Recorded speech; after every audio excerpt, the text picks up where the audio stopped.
Hello everyone, today we'll talk about how to fix or how to solve music story not showing on not working on Facebook. To know how to fix or how to solve music story not working on Facebook app, you should just go to settings. Here you can click apps, default apps, app settings. Then this list you'll enter to the window or to the app of Facebook.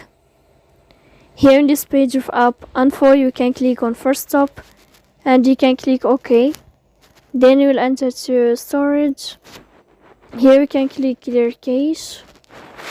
Don't click clear data because that can cause you errors in your app. In the end, you can turn off your phone and you can wait a moment to turn on your phone again. If it's not working with you, then you can update your app. So please don't forget to support us by like and subscribe. See you next time in another video, and thank you for your attention.